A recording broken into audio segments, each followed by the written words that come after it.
Eu quero fazer menção de 3 versículos para a nossa meditação nessa noite. Carta de Paulo aos Filipenses, capítulo 4. Quantos acharam, deu glória para Jesus? Diz assim o verso 1: Portanto, meus amados e muito queridos irmãos, a minha alegria e coroa está assim, firme no Senhor, meus amados. Rogo a Evódia e rogo a Cíntia que sejam da mesma mente no Senhor. Eu admoesto também a ti, ó verdadeiro companheiro, que ajude estas mulheres que trabalharam comigo no Evangelho e também com Clemente, com os outros cooperadores, cujos nomes estão no livro da vida. O verso 4 vai dizer: regozijai-vos sempre no Senhor. E outra vez vos digo, regozijai-vos. Mais uma vez o verso 2 vai dizer: rogo a Evódia e rogo a Cíntia que sejam da mesma mente no Senhor. Que sejam da mesma mente no Senhor.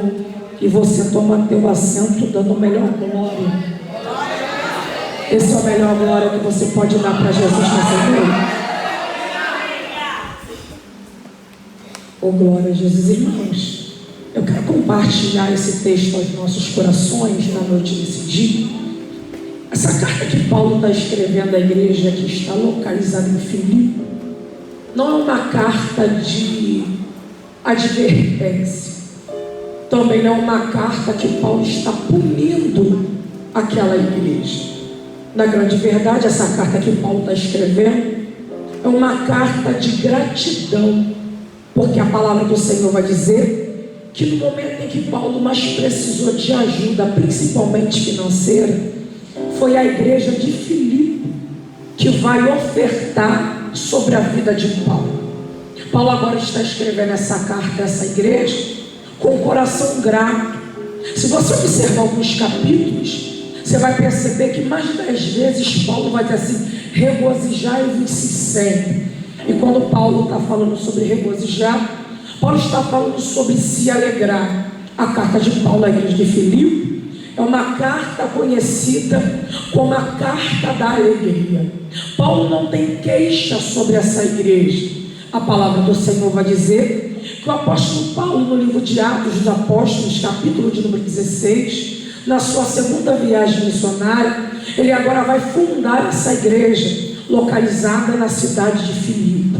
Diz a palavra do Senhor que o apóstolo Paulo tinha acabado de fazer a primeira viagem missionária, acompanhado do seu companheiro de viagem por nome de Barnabé. Mas diz a palavra do Senhor que na primeira viagem missionária, quando Paulo ele vai levar Barnabé, João Marcos, também aparentado de Barnabé, vai estar nessa viagem. Diz a palavra do Senhor que João Marcos não vai sustentar a viagem até o final, mas no meio do caminho ele vai decidir voltar para Jerusalém. Isso aqui vai trazer um conflito entre Paulo, entre Barnabé, mas eu louvo ao nome do Senhor, porque o conflito externo a gente vai observar, mas embora o conflito vai acontecer, a gente vai perceber que a palavra não vai deixar de ser propagada, e o evangelho não vai deixar de ser anunciado. O texto vai dizer que na segunda viagem missionária, Paulo não vai levar Barnabé, mas ele vai levar Timóteo, um jovem novo convertido, e vai levar Silas. A gente percebe que o texto vai dizer que Paulo, pela desavença que teve com João Marcos e com Barnabé, ele agora muda de companheiro, mas a palavra não vai deixar de ser pregada. O texto vai dizer que Barnabé é alguém que vai acreditar no jovem João Marcos. O texto vai dizer que Barnabé vai seguir carreira junto com João Marcos, enquanto Paulo vai estabelecer com Silas e com Timóteo a sua segunda viagem missionária. Essa palavra do Senhor, que o coração do apóstolo Paulo, na sua segunda viagem missionária, vai ter um desejo, ele vai expressar. Sabemos nós que o apóstolo Paulo não foi pastor de ovelha, mas o apóstolo Paulo foi missionário, alguém que propagava o evangelho. O apóstolo Paulo chegava em regiões em que o evangelho já havia sido propagado, levantado. Paulo chegava para pregar as boas novas, preparava obreiros, preparava discípulos, e na sua ausência, esses homens eram responsáveis por continuar a propagar o evangelho. Diz a palavra do Senhor que as viagens do apóstolo Paulo não eram viagens turísticas, e também não eram viagens vazias, não eram viagens missionárias, não era status, não, era pregar a palavra do Senhor. E na sua segunda viagem missionária, ele agora vai estar parado de Silas e vai estar ao lado de Timóteo. O apóstolo Paulo vai dizer no capítulo 16 do livro de Atos: o meu coração desejava ir para Bitínia, e ele vai dizer mais abaixo: o meu coração também desejava ir para a Ásia. Roberta, que mal há o coração de alguém desejar estar sobre um lugar. Sabemos nós que a viagem aqui era uma viagem missionária, então a gente entende que pela deficiência do lugar, o apóstolo Paulo deseja estar naquele lugar para pregar a palavra do Senhor. Mas o meu coração se alegra, porque o texto vai dizer que o coração do apóstolo faz plano, mas o Espírito Santo que vai centralizar a vontade do coração do apóstolo. O coração dele deseja estar sobre alguns endereços, mas ele vai dizer: e o Espírito Santo me impedia de querer estar onde o meu coração desejava. Ele vai dizer assim: o meu coração queria ir para Bitínia, mas o Espírito Santo me impedia de chegar.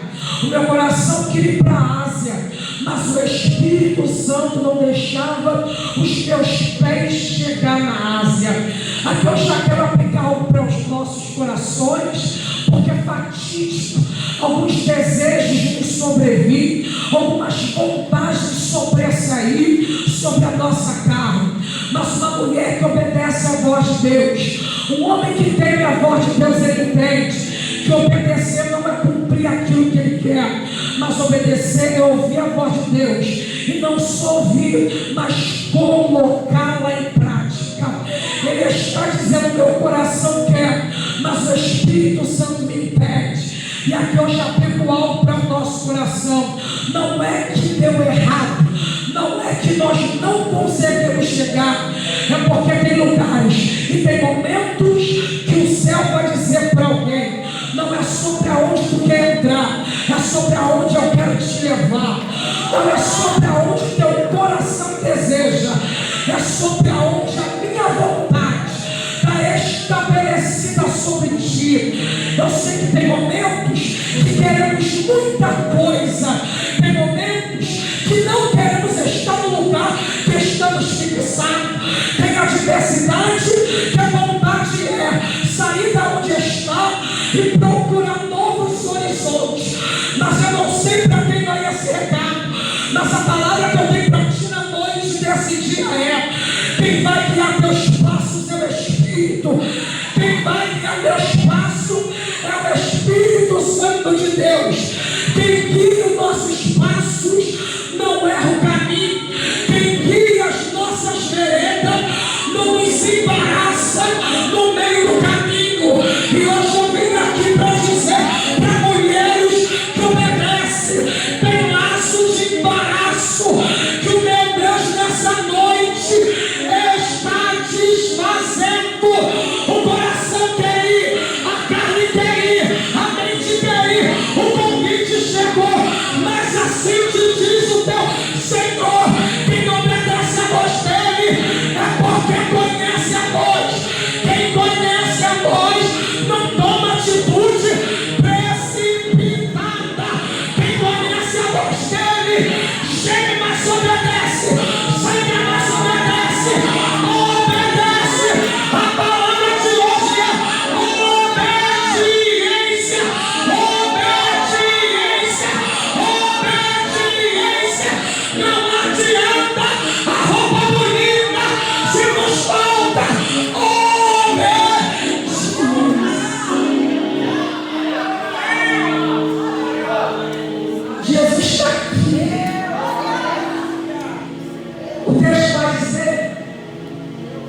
que o coração dele está desejando.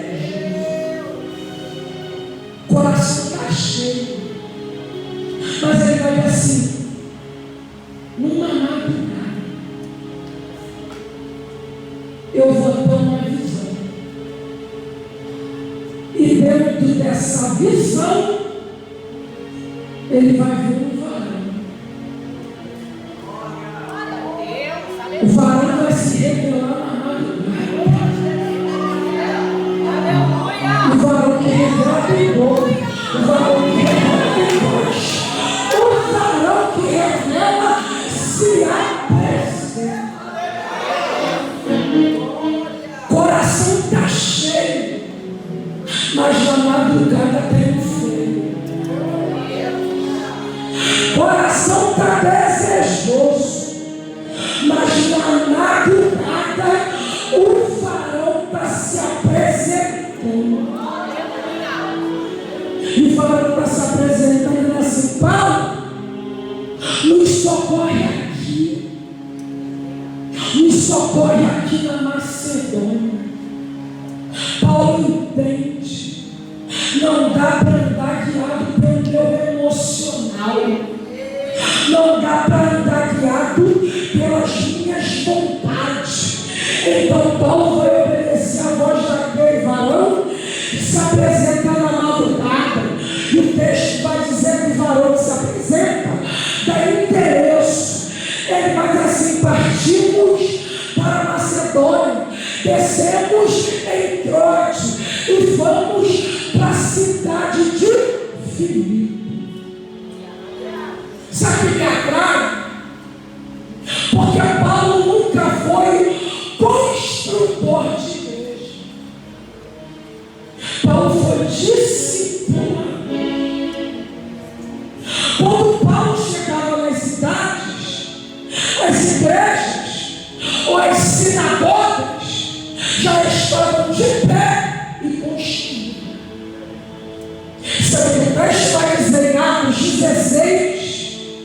Que quando Paulo chega na cidade de Filipe, não tem sinagoga, não tem templo, mas o texto vai dizer assim, ó. E num dia de sábado, pela manhã, tinha um grupo de mulheres que oravam. Vamos lá? Sábado, pela manhã, tinha um grupo de mulheres que oravam. Mas Roberto, se não tem sinagoga, aonde é que elas vão orar? Se não tem templo para adorar, aonde é que o culto seria realizado? Aí o texto diz: e aquele grupo de mulheres oravam na beira do rio, porque quem quer fazer não escolhe lugar, quem quer trabalhar não escolhe o melhor lugar, quem quer fazer não faz para o homem, ela faz para Deus. Já que não tem casa, tem beira do rio. Já que não tem templo bonito, tem a beira do rio. Mas o culto vai acontecer. Quem quer cultuar, não dá desculpa. Quem quer cultuar, não dá desculpa. Quem quer cultuar, ele se encaixa.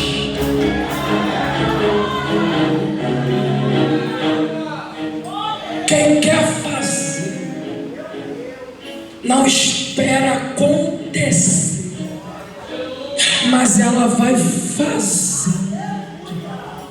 O texto diz que por 10 anos elas cultuavam na beira do rio.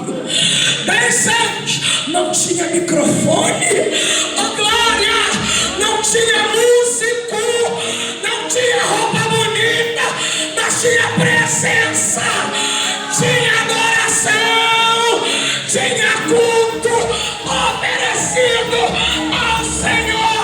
Mulheres que obedecem, vai coisa aconteça. 10 anos. 10 anos. Adorando e cultuando. Cultuando e orando. O texto diz que depois de 10 anos, um varão vai se apresentar para Paulo e vai contar para Paulo a necessidade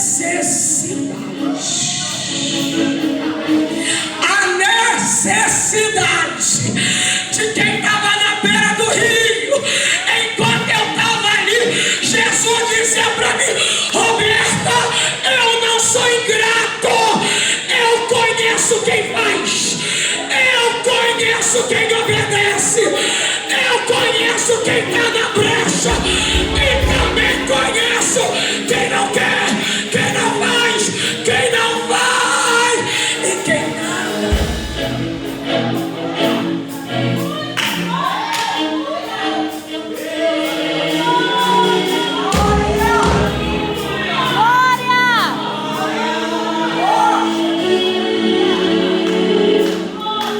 Depois de 10 anos, o varão vai se apresentar e Paulo vai chegar na beira do rio. A primeira coisa que Paulo vai fazer é descer com essas mulheres às águas, batismo. E o texto diz que depois do batismo, uma mulher por nome de Lídia, vendedora de púrpura daquela cidade, vai dizer assim: Paulo, fique conosco. E o texto vai dizer que Paulo, Silas, Timóteo vai ficar hospedado na casa daquela mulher, porque o Deus que envia é o Deus que traz o recurso para manter o enviado. O Deus que diz assim: vai, porque eu serei contigo. Ele não te deixa no meio do caminho desamparado. O Deus que manda, Ele patrocina, Ele envia esse negócio que vai, mas no meio do caminho se perde. Preste atenção, porque a voz não erra, quem manda não erra. Hoje eu vim aqui para pregar para mulheres, dizendo: não tome atitude no calor da emoção. Use a voz que e tem voz no meio da congregação. A voz dele está no meio da congregação. Ele desceu para falar com mulheres, ele desceu para falar com a igreja, ele desceu. E a palavra que eu tenho para ti hoje é: cuidado aonde Deus está entrando. Cuidado, não seja a proposta, não seja a proposta.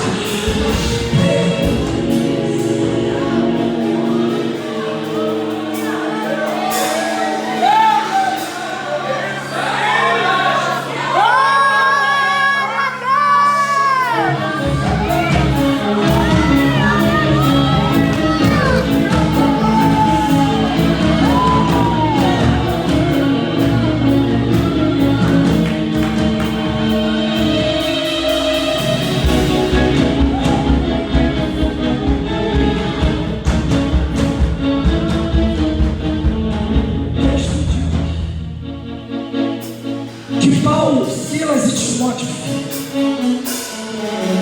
o texto vai dizer assim: ó, e indo nós a caminho da oração,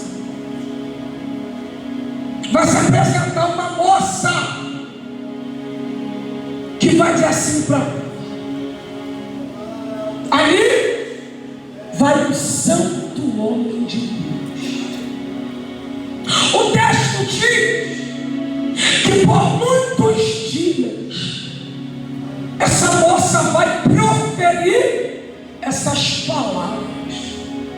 Será que o texto vai dizer que um dia Paulo vai parar, vai expulsar o espírito de adivinhação que tinha nela?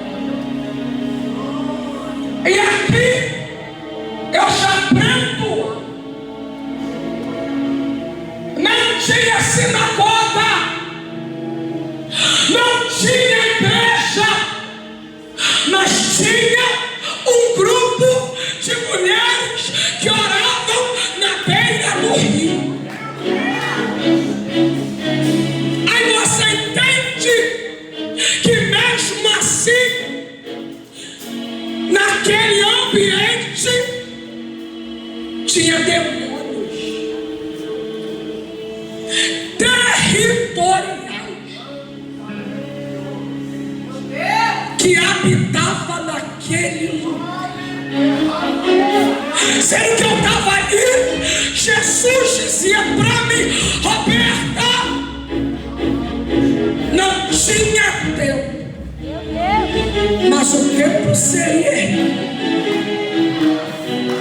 Mas Paulo entende, oh glória a Deus, antes de erguer, vamos eliminar, antes de levantar, vamos expulsar demônios territoriais, demônios territoriais, demônios disfarçados, demônios em oculto.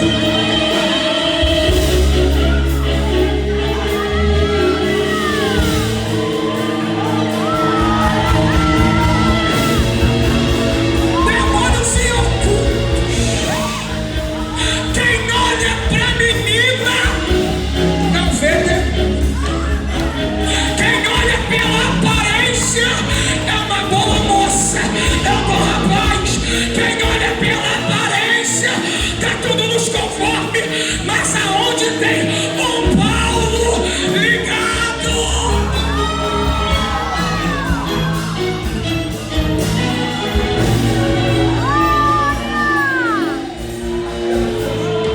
aonde tem um Paulo ligado, ele passa, ele elogia, ele volta, ela elogia. Sendo que o elogio não entra dentro, o elogio não entra aqui e enche aqui. Paulo está dando dias, mas chega uma hora que Paulo vai expulsar o que está nele. E o problema não é expulsar o que está nele, porque o texto diz: e aquela cidade tinha lucros pelo demônio que habitava na vida dela, demônio da adivinhação. Mas quando o apóstolo expulsa o demônio da adivinhação, aquela menina vai ser limpa. Demônio a gente não alimenta, demônio a gente não dá legalidade, demônio a gente não tem a palavra no familiar, demônio a gente expulsa no nome do Senhor. Tem que escolher na casa, tem que estar na casa, tem um varão na casa, tem que estar na direita, tem que estar na esquerda, lá na porta da igreja, lá na porta da igreja. Ele é poderoso.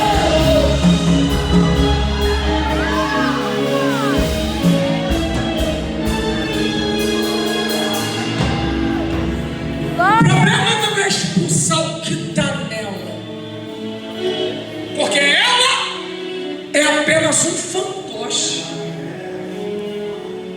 Quem está atrás dela é os governantes.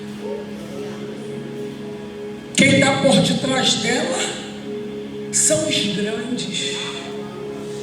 E quando você fere o pequeno, beleza. O negócio é tocar no pequeno para chegar no grande. O problema é te espancar. O problema é mexer no território.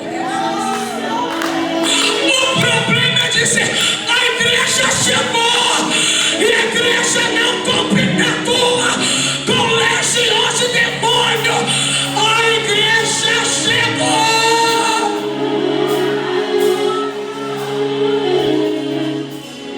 Aí o texto diz assim: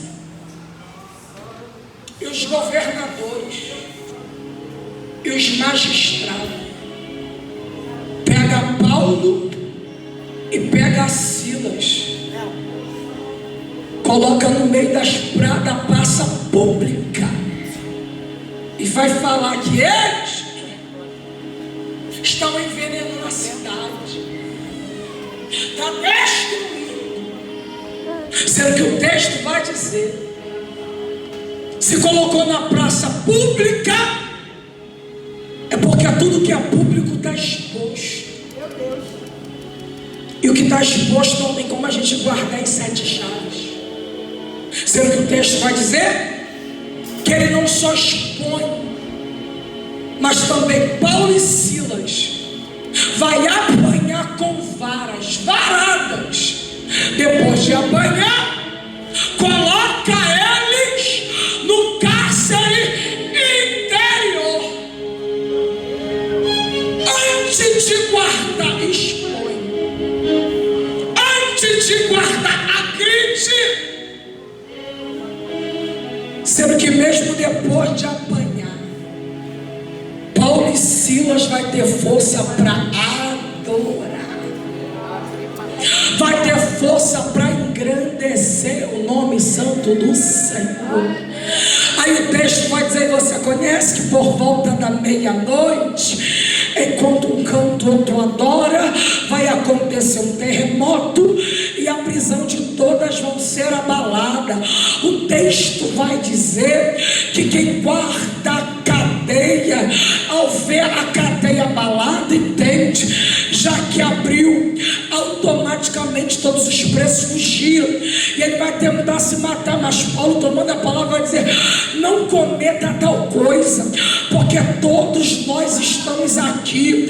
O texto vai dizer, deixa eu correr aqui, que agora os governadores, os magistrados, vai dizer assim: ó, manda que eles saiam da cadeia, glória.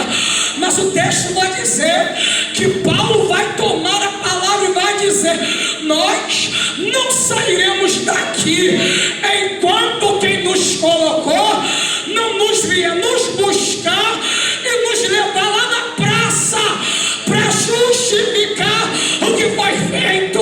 É muito fácil expor Paulo, mas quando a cadeia é abalada, alguém diz: sai pela porta do fundo. Mas quem tem consciência tranquila, quem é inocente na história, não sai pela porta dos fundos, não sai fugido, não sai fugida, porque Paulo vai dizer: eu só saio daqui quando eles vierem me buscar. Da mesma forma que expõe, ele vai limpar meu nome. Hoje Deus me trouxe aqui para dizer para alguém: eu vou criar situação para limpar teu nome. Eu vou criar uma situação para trazer verdade, porque meu Deus é verdade. E aonde a verdade chega, a mentira não prevalece.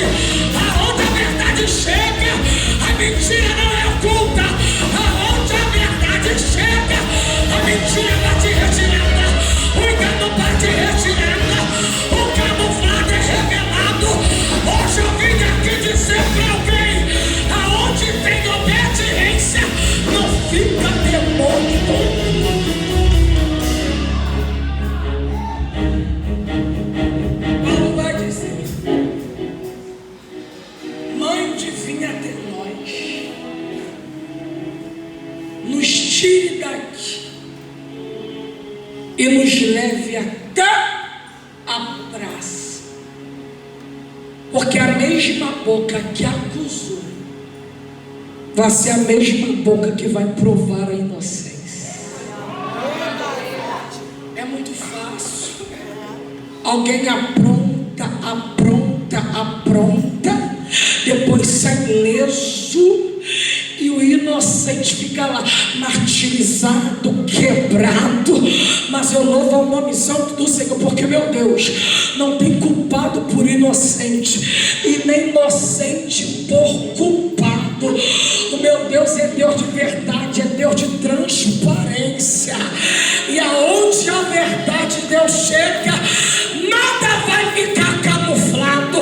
Tu acredita que Ele é o dono da obra, Ele é o dono da casa? Não vai ficar embaraço, não vai ficar contenda, não vai ficar chantagem, não vai ficar demônio em oculto, escondido, porque o dono da obra é zeloso, é caprichoso, e Ele não divide a glória dele com ninguém. A glória é dele, o amor é dele, a nossa vida é dele. Abre a tua boca para engrandecer.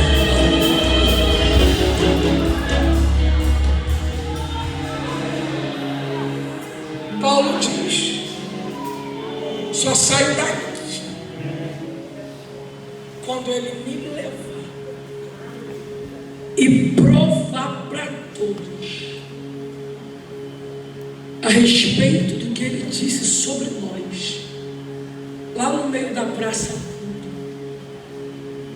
Isso aqui não é por Paulo, isso aqui é pelo poder do Evangelho. Paulo não veio para ficar, mas Paulo veio para iniciar. Mas na sua ausência, alguém continuaria propagando o Evangelho. Mas Paulo entende: não dá para sair